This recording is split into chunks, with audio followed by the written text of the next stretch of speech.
That is stunning. That is so weird. It almost tastes like meat or like onion or like a taco.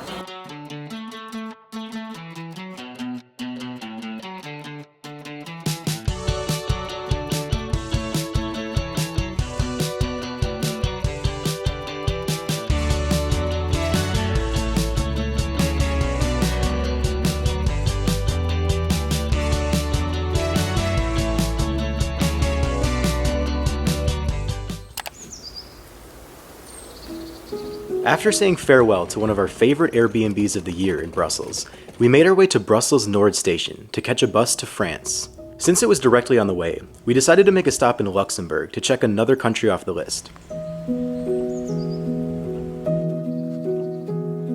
Did you know that Luxembourg is actually the wealthiest country in the entire world, despite being one of the smallest countries in Europe? Their thriving financial services industry has made it one of the global hubs for private banking.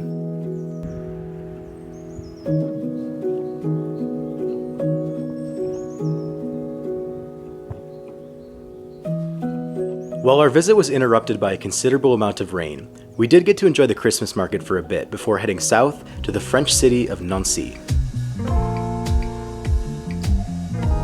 We know you're all wondering, why on earth would you start in Nancy instead of going to a bigger city like Paris or Lyon? Well, that's easy. Our close friends Luke and Peyton were making Nancy their temporary home. Luke is a professional basketball player, and we were arriving just in time for his team's matchup of the season against the world phenom Victor Wembanyama.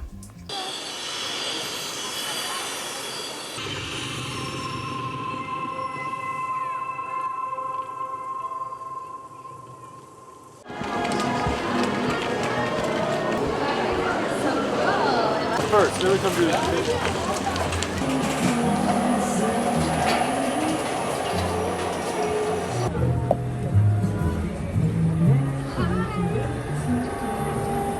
It's so fun coming to a place like Nancy because it really makes you think of how many towns like this are there in France. We have never heard of this place before this year, and it is incredible. There's so many people here, there's so much going on. I just feel like that's where the US kind of suffers sometimes, is we just don't have those small to medium sized cities that are actually worth visiting. And this is just, we're so amazed.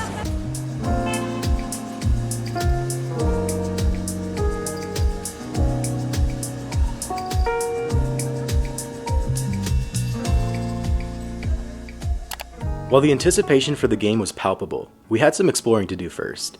Our top priorities: see the city's landmarks, try a few local foods, and take a day trip to the popular tourist destination of Strasbourg, just a few hours to the east.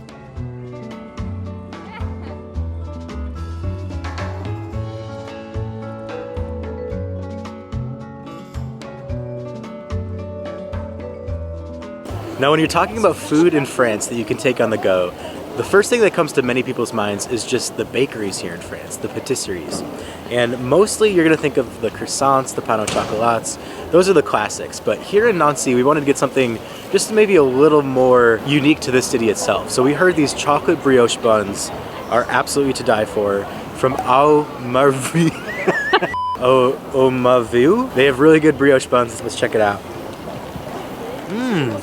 It's so delicate, nice and fluffy. It almost kind of reminds me of a pain au chocolat with just the little pieces of chocolate hidden within the bread. But the thing that's a lot different is just the consistency, the texture of the bread. It's a lot more like what you think of like a hamburger bun or something like that. But if you are more interested in the classics, the croissants, the pain au chocolat, you can find that absolutely on every street corner here in Nancy.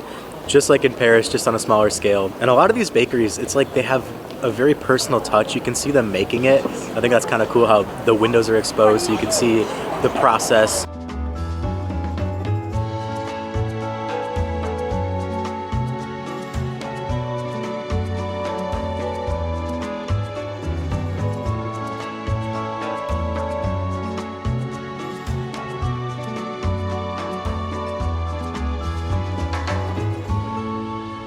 We absolutely had to make a stop at the St. Nicholas market here in Nancy. Because we're on the east side of France, we're actually still pretty close to the German border. And in Germany, Christmas markets are absolutely everywhere. So a lot of these towns in France, Belgium, Luxembourg, same thing. If you're looking to get some mulled wine and a pretzel, you can absolutely do that here. You can definitely tell that this is a distinctly French Christmas market because they have a lot of the items we're looking for on our street food tour today. So this is a variation of a beignet. A beignet is a French donut, and they're usually fried. However, these are more of the fritters that are a little bit softer, easier to pull apart, not as greasy.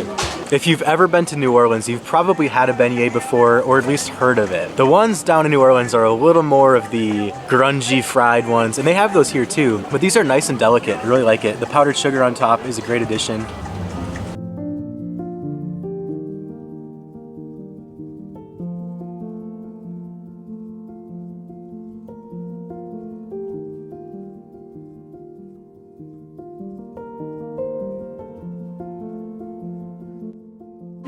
Bonjour. Crepes Nutella? Crêpes Nutella, oui.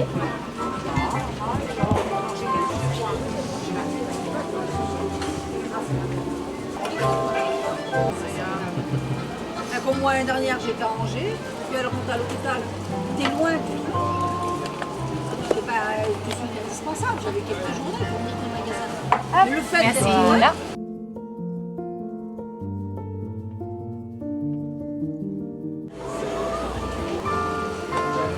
Et voilà. Merci. Bon appétit. Au revoir. I think it goes without saying, it would not be a French street food tour without the French street food. This is king when it comes to things you can buy on the street here in France and pretty much all over Europe, let's be honest.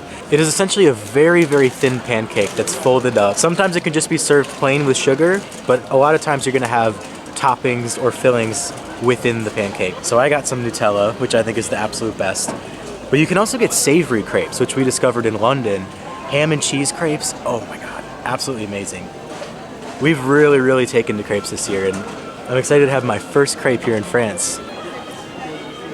It's so simple, but it's so sweet and delicious. So the reason that crepes have meteorically risen in popularity is because of how long they've been around. These can be traced all the way back to the 13th century, at a time when food and supplies just weren't as plentiful. So the story is that a maiden was cooking porridge, and she actually spilled some porridge on a hot surface. Now again, because of the situation, they didn't want to waste any food, so she just went ahead and ate it. And the rest, as they say, is history. Max finally handed over the crepe. I don't think he's getting it back. This is so simple, so few ingredients. You can customize it however you wish. You can add fruit, you could add honey, jams. Really, the world is your oyster when it comes to crepes. We also went ahead and got another popular street food item here in France. This is the boulet au fromage, and we don't speak the greatest French, but I think that means something like boiled with cheese. Now, cheese in France is an absolute delicacy. It's some of the finest, most delicate, strong-aged cheeses. So we got this with raclette, which is popular in Switzerland as well. So look at that melted raclette cheese on top of potatoes. Now there's also like a crunchy bacon or pancetta or something in here. The cheese is amazing. All of these flavors mix so well together. It's just some good old-fashioned comfort potatoes. Our final snack here at the Christmas market are roasted chestnuts. They were served right out of the oven and into this bag, and they're still fairly hot. Looks like they go into the fire until their outer shell like splits open to reveal the hard nut inside. So I'm just gonna start peeling away and I guess gonna bite into it. Oh, that's beautiful actually. That is stunning.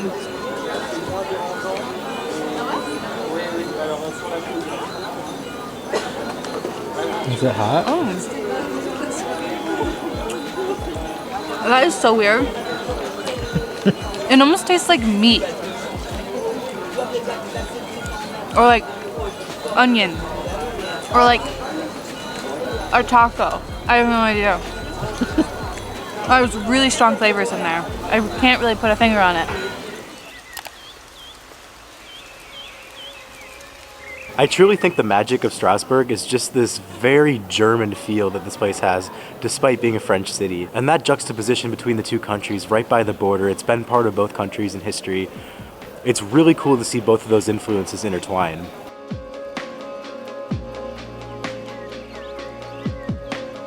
You see it in the architecture, you see it in the language. It's very bilingual. You hear French, you hear German. You even see French and German on signs. It's just cool for us to be in a place that kind of belongs to both countries.